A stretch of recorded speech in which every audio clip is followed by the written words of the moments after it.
2 years చదివాడు. Third year అనేక కారణాల వల్ల డిస్కంటిన్యూ చేశాడు అనుకుందాం. సో అతను డిగ్రీ కంప్లీట్ చేసినట్టు కాదు. సో కానీ 2 years చదివాడు కదా, ఖచ్చితంగా అతను 2 years చదివిన నాలెడ్జ్ ఉంటుంది. కానీ 3వ సంవత్సరం కూడా పూర్తి చేస్తే ఆ పట్టా వచ్చేది, BSc BCom he can say his degree. ఇక్కడ ఇతని సందర్భం చూస్తే అదే అనిపిస్తుంది. మీరు అన్నారు నాలెడ్జ్ అన్నారు, ఆ నాలెడ్జ్ వాడికి ఉందని చెప్పి సర్టిఫికేషన్ కదా పట్టా పూర్తయితే అదే అన్న పూర్తయి 3 సంవత్సరాలు పూర్తయి ఎగ్జామ్ పాస్ అయితే పూర్తి స్థాయి బీఎస్సీ బీకామ్ స్థాయి అవగాహన ఉంది, పూర్తి స్థాయి సబ్జెక్ట్ ఉందని చెప్పి సబ్జెక్ట్ ఉంది, అతనిలో సబ్జెక్ట్ ఉంది కానీ ఇంకా పూర్తిగా అవ్వలేదు. ఆ సబ్జెక్ట్కి సర్టిఫికేషన్ కదా ఇచ్చే గుర్తింపు. అది పూర్తిగా మారితే అఘోరి అనే పదం వాడచ్చు. ఓకే, ఇప్పుడు అఘోరి అని పదం వాడడానికి అర్హత లేదు పూర్తి స్థాయిలో. కొంతమంది డిగ్రీ పాస్ ఉన్న వాళ్ళు కూడా డిగ్రీ అని చెప్పుకుంటారు కాబట్టి ఇతను కూడా అట్లనే. కానీ ఇతనిలో కొంతవరకు విద్య ఉందనే భావిస్తున్నాం. అసలు జీరో ఎలా భావించడం జరుగుతుంది? అతనిది చూస్తే తెలిసిపోతుందండి. అతను వేసే ముద్రలు అయితేనేమి, అతను చేసేటువంటి ప్రక్రియలు అయితేనేమి తెలిసిపోతుంది. శ్మశానంలో వెళ్ళి పడుకోవటం అంటే ఇట్స్ నాట్ ఈజీ. ఒక ordinary person cannot do. Why not sir?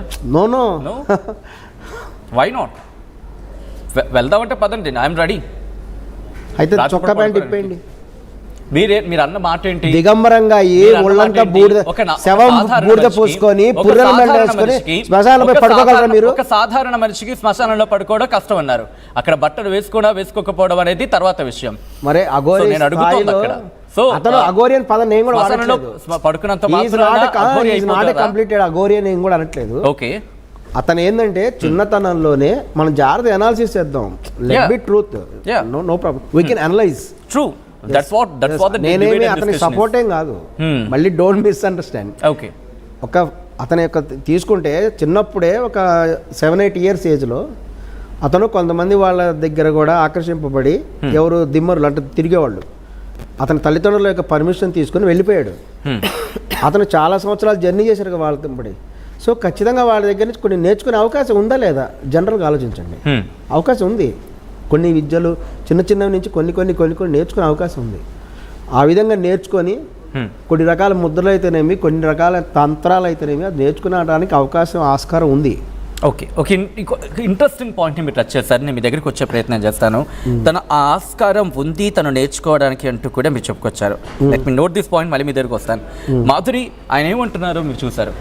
So ఆస్కారం అయితే తనకు నేర్చుకోవడానికి ఉండింది, కానీ మీరు మాత్రం లేదు, తనకి ఎక్కడ కూడా ఇన్ఫ్యాక్ట్ ఆ ఇంపాక్ట్ ఒక్కడ కూడా కనిపించట్లేదు అనేది ట్రాన్స్జెండర్ కమ్యూనిటీ చెప్తోంది. నిజంగా ఎక్కడైనా ఆ లక్షణాలు ఎక్కడైనా ఒక్క కోశాలైనా కనిపిస్తున్నాయా?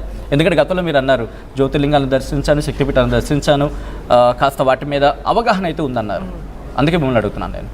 మీరు ఏదో ఇప్పుడు అన్నారు కదా, ఏదో ఇట్లా ముద్దర్లు కొంచెం అది ఇది అని. సో ఇవాళ రేపు చిన్నపిల్లలు కూడా సినిమాలో చూసి అవి నేర్చుకుంటారు. అంత మాత్రాన వాళ్ళు వాళ్ళకి ముద్దర్లు వస్తాయనేది చాలా తప్పు మీరు అనడం అయితే కినా. ఫస్ట్ ఆఫ్ ఆల్ దీని గురించి మాట్లాడాల్సి వస్తే, ఫస్ట్ ఈ పోరాటాన్ని మేము ముందుకు తెచ్చింది మేము. ఎవరైతే ఫేకు ఈ శ్రీనివాస్ వ్యక్తి అని చెప్పుకొని వస్తున్నది మేము.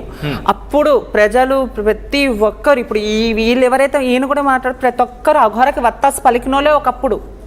ఇవాళ మేము ఎంత పోరాడామంటే అంత పోరాడాం. మేము ఎన్ని అవమానాలు వచ్చినా, ఎంత బాధ వచ్చినా, ఏదైతే అది కానీ అని మేము ముందుకు వచ్చాము.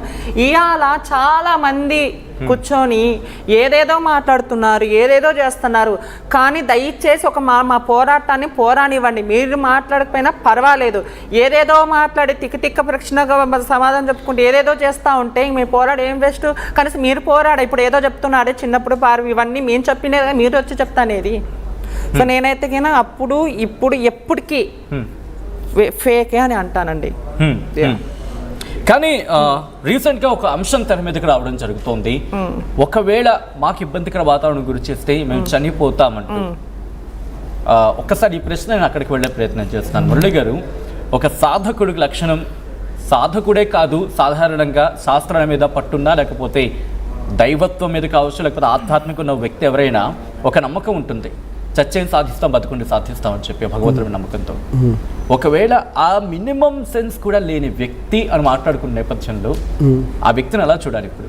శ్రీనివాస్ అనే వ్యక్తిగా చూడాలా, అఘోరి అనే వ్యక్తిగా చూడాలా, ముగ్గురిని పెళ్లి చేసుకున్న ఆ అంటూ తెర మీదకి వస్తున్న అంశ కింద చూడాలా, ఎలా చూడాలి?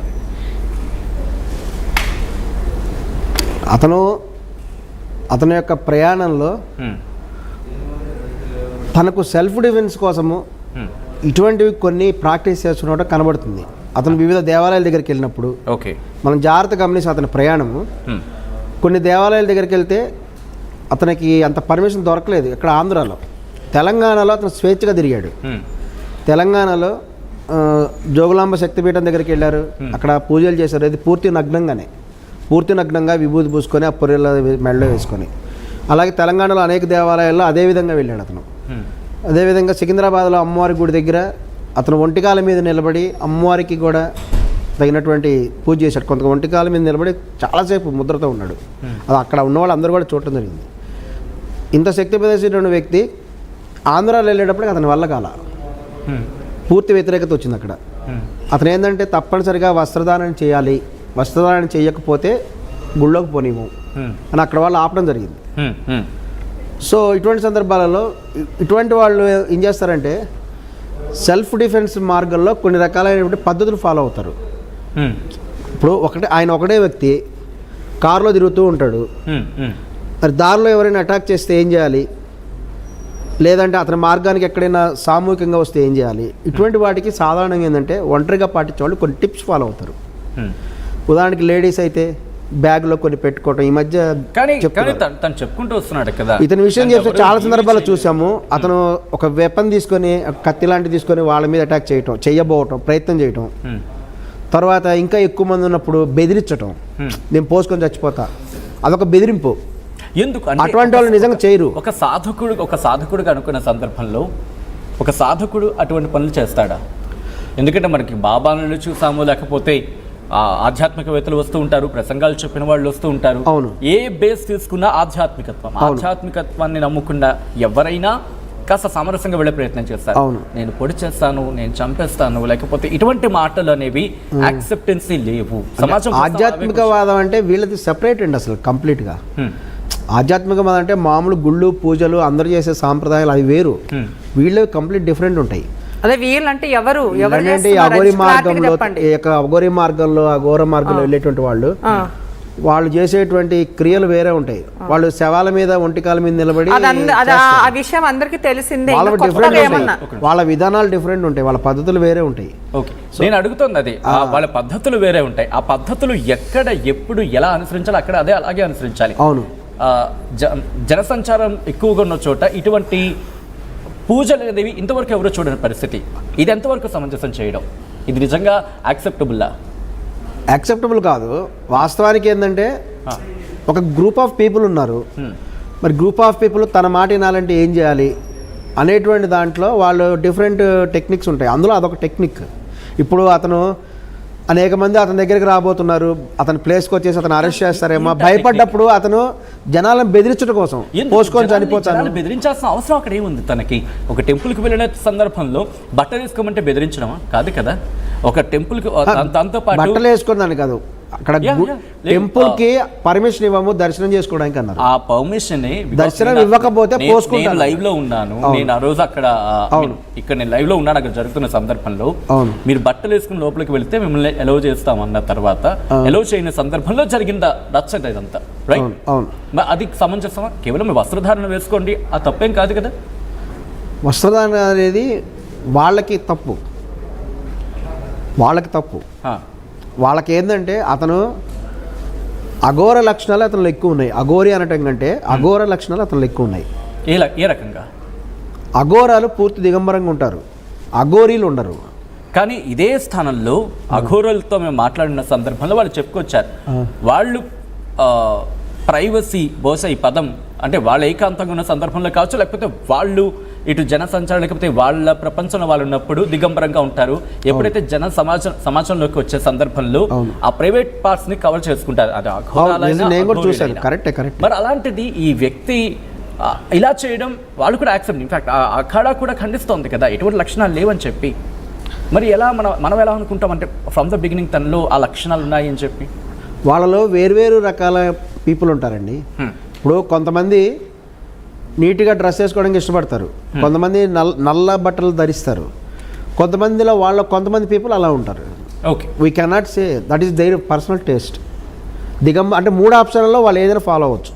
పర్సనల్ టేస్ట్ అంటూ ఇలాంటి వాళ్ళకి ఉంటుంది. అలా కాదండి, దిగంబరంగానే ఉండొచ్చు, లేదంటే ఏదైనా అడ్డు పెట్టుకోవచ్చు, అటు కడ్రాయర్ లాంటిది పెట్టుకోవచ్చు, లేదంటే కొంతమంది నల్ల చొక్కాలు వేసేసుకుంటారు. ఓకే, ఆ 3 ఆప్షన్లోనే ఎవరికి నచ్చింది వాళ్ళు చేసుకోవచ్చు. ఇదే వేయాలి ఇదే వేయకూడదని లేదు. మాధురి, ఇక్కడ ఇంకో క్వశ్చన్ రైజ్ అవుతున్న సందర్భంలో ఒక పోనీ యాజ్ ఎన్ సిటిజన్, ఒక పౌరుడిగా అనుకున్న సందర్భంలో కావచ్చు, ఒక కేసు తన మీద రిజిస్టర్ అయినప్పుడు ఎందుకు తన పోలీసుల ముందుకు రాలేకపోతున్నాడు? ఎస్, నేను తప్పు చేయలేదు, ఎందుకంటే సనాతన ధర్మాన్ని కాపాడుతాను అనే ఒక పెద్ద పదాన్ని తల మీద వేసుకొని తిరుగుతున్నా, భుజాన్ని వేసుకొని తిరుగుతున్నాను, ఎవరైనా తప్పు చేస్తే వాళ్ళని నేను శిక్షిస్తానని చెప్పిన వ్యక్తి తన మీద కేసులు ఉన్న సందర్భంలో ఎందుకు రావట్లేదు ముందుకి? 3 కేసులు ఉన్నాయని చర్చ జరుగుతున్నాయి. అంటే 2, 3వది కూడా ఎక్కడక్కడ కొన్ని రిజిస్టర్ అవుతున్నాయి. అంబేద్కర్ మీద ఎందుకు రావట్లేదు? ఎస్, తప్పు చేయనప్పుడు ఎందుకు సమాధానం చెప్పట్లేదు? So first of all first నుంచి సనాతన ధర్మం అని ఒక పేరు చెప్పుకొని ముందుకు వచ్చాడు. అంత కొంతవరకు ఏంటంటే తన పోరాటం సనాతన ధర్మం, మా పోరాటం ఈ నమ్మకాన్ని అప్పుడు జరుగుతూ ఉందన్నమాట. చాలామంది నమ్మారు. అదే ఇట్లా ముద్దర్లు చేయడము, ఇట్లా చేయడం, అది చేయడం. అంటే ఫస్ట్ ఆఫ్ ఆల్ ఈ శ్రీనివాస్కి ఏంది రాదు. ఫస్ట్ ఆఫ్ ఆల్ వీరికి ఏంది రాదు. ఒక సనాతన ధర్మం అని నమ్మి ముందుకు వచ్చిన తర్వాత జనాలందరూ నమ్మేది మొదలు పెట్టారు. ఎప్పుడైతే ఈ వర్షిని తీసుకెళ్ళాడో అప్పటి నుంచి జనాలు ఎంక్వైరీ చేసేది మొదలు పెట్టారు. ఏంది ఇది అసలు ఎక్కడ పోతున్నాం మనము?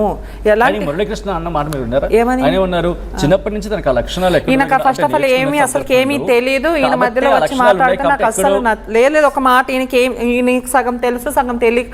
మేము ముందు నుంచి మాట్లాడుతున్నాం, మళ్ళీ ఈ రోజు వచ్చి కూర్చొని మాట్లాడుతున్నారే వీళ్ళు. వాళ్ళు ఆ రోజు వచ్చి మీరెందుకు మాట్లాడలేదండి? ఆ రోజు మేము ఎంత పోరాడుతున్నాం.